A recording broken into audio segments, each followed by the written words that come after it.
भाजपाच्या उमेदवाराकडून AB form हा दाखल झाला आणि दाखल झाल्यानंतर आज माघार घेण्याचा शेवटचा दिवस आहे। जवळपास आणखी एक 2-2.5 तास आहेत आणि ह्यानंतर अंतिम यादी जाहीर होईल आणि अंतिम लढत देखील जाहीर होईल। त्यामध्येच प्रभाग क्रमांक 7 हा देखील सोलापूर शहरामध्ये किंवा राजकीय वर्तुळामध्ये चर्चेला जाणारा विषय आहे।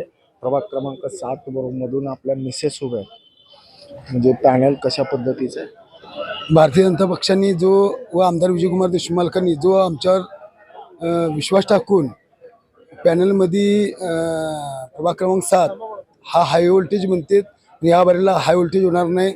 7A मधून आनंद दिगंबर कोलारकर, 7B मधून पवार श्रद्धा किरण आणि 7K मधून उत्तरा बचुटे बर्डे आणि 7D मधून पद्माकर नाना काळे, जे भाजपाचे असे उमेदवार। भारतीय मग ह्याच्यामध्ये जो काही प्रचाराचा नारळ फुटणार आहे किंवा प्रचार प्रत्यक्ष कधी सुरुवात होईल? आता आम्ही फिरालोय होम टू होम किंवा घरी प्रत्येकाच्या, कारण की काम केलं असल्यामुळं जास्त नागरिकांमध्ये एवढा उत्साह आहे की काय काय नागरिक म्हणते तुम्ही दुसरीकडे जावा, जे इकडे फिरण्यापेक्षा दुसऱ्या बाजूला फिरा।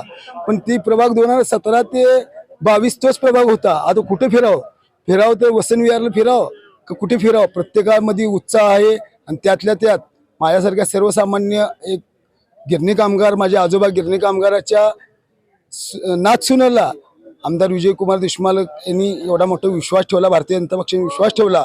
एक सर्वसामान्य कार्यकर्त्याच्या धर्मपत्नीला भारतीय जनता पक्षाने तिकीट दिलेलं आहे आणि ह्याचं आम्ही 100% रेकॉर्ड ब्रेकनी श्रद्धा किरण पवार ही महापालिकेमध्ये सगळ्यात जास्त मतांनी निवडून येईल।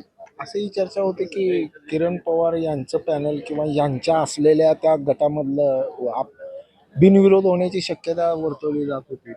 बिनविरोध होण्याची शक्यता वर्तवली जात होती, पण समोर तगडा उमेदवार नसताना आता पण कसं आहे माहिती आहे का, अ मध्ये शिवसेना विरुद्ध भाजप आहे, ब मध्ये भाजप विरुद्ध राष्ट्रवादीचं घड्याळ आहे आणि क मध्ये शिवसेना विरुद्ध भाजप आहे आणि ड मध्ये शिवसेना विरुद्ध भाजप आहे।